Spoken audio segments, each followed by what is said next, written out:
공룡 스토리. 공룡 연구의 최근 흐름. 안녕하세요. 이번 시간엔 최근 공룡 연구가 어떻게 진행되고 있는지 알아볼게요. 지난 몇십 년 동안 공룡 화석 발굴과 연구는 아주 활발하게 진행됐어요. 이런 최근의 흐름을 몇 가지로 정리해 볼게요. 전 세계적인 발견, 공룡 르네상스, 공룡 멸종의 소행성 충돌설, 분기도를 이용한 분류. 전 세계적 발견. 중국에서도 공룡 화석이 발견되기 시작했어요. 처음에는 주로 외국인들이 발견했답니다.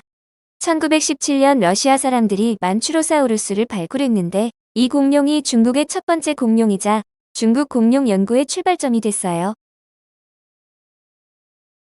이후 양중젠이라는 학자가 중국의 공룡 연구를 주도해요. 그는 중국 척추 고생물학의 아버지라고 불린답니다.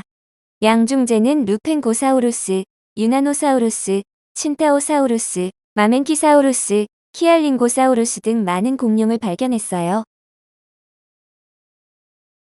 1996년 중국에서 작은 육식공룡 화석이 발견됐어요. 그런데 특이하게도 골격 주변에 털처럼 보이는 깃털들이 있었어요. 이 공룡은 시노사우롭테릭스라고 불러요. 중국용의 날개라는 의미예요. 깃털은 새의 깃털이나 포유류의 털과는 조금 달라요. 이후에도 비슷한 화석들이 발견됐고 이런 공룡들을 깃털공룡이라고 부른답니다. 이 외에도 카우디테릭스, 시노르니토사우루스, 미크로랍토르 등 여러 깃털공룡 화석이 발견됐어요.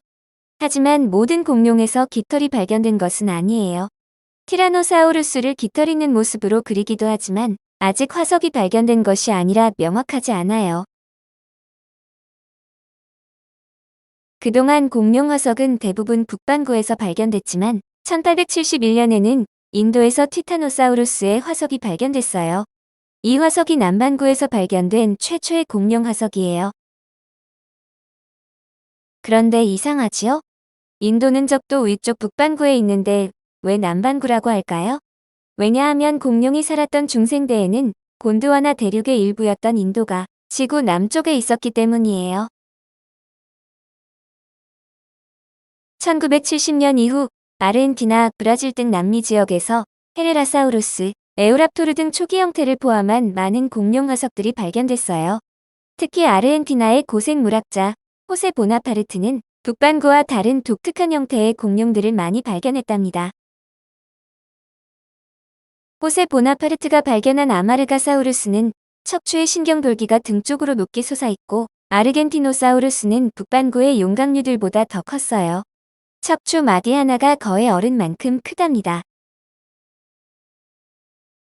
호세 보나파르트는 눈덩이 위로 한 쌍의 뿔이 솟은 독특한 육식공룡 카르노타우루스와 등 위에 크고 작은 골편들이 있던 용각류 공룡 설타사우루스도 발견했어요.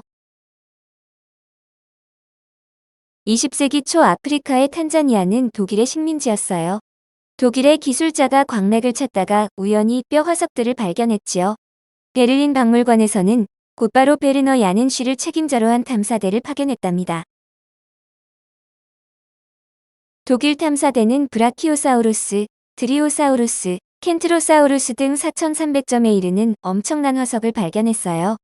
특히 베를린 훔볼트 박물관에 보내진 브라키오사우루스는 전 세계 박물관에 전시된 표본 중 가장 크답니다. 공룡은 북극과 남극 지역에서도 발견됐어요. 그럼 공룡은 북극곰처럼 정말 추운 곳에서도 살았단 말일까요? 그렇지는 않아요. 공룡이 살았던 중생대 당시는 기후가 오늘날보다 온화했고 그래서 극지방도 훨씬 따뜻했어요.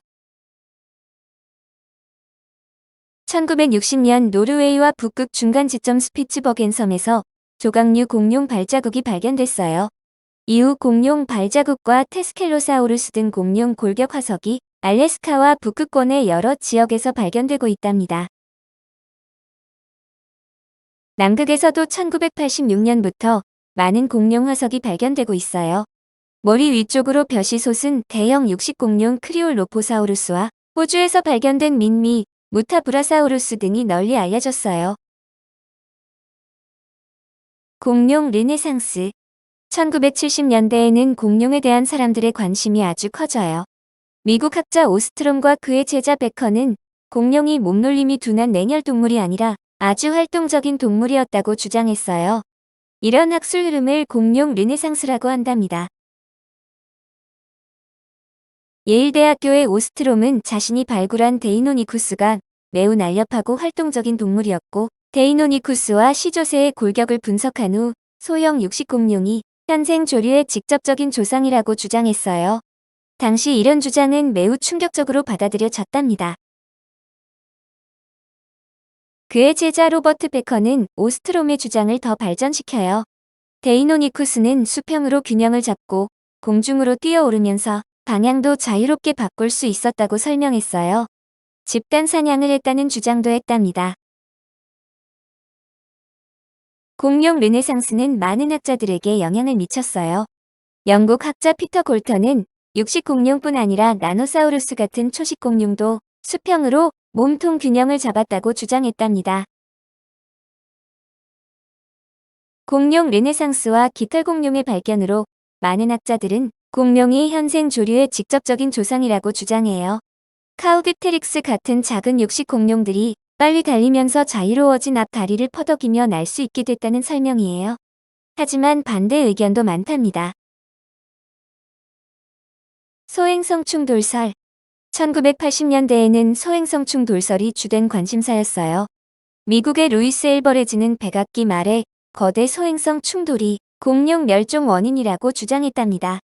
그리고 미국, 멕시코 등지에서 운석충 돌구들이 발견되기도 했어요. 하지만 아직 논란이 많아요.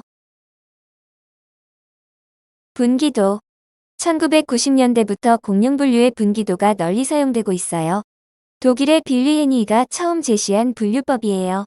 생물의 특징에 따라 구분하기 때문에 종의 특징을 잘 이해할 수 있지만 시간적 개념이 없어서 멸종 여부는 알 수 없답니다. 공룡 퀴즈. 다음 중 중국에서 발견된 공룡이 아닌 것은 무엇일까요?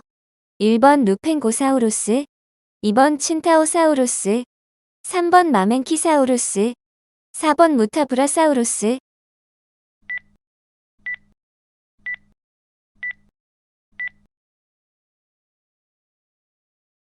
정답은 무타브라사우루스예요.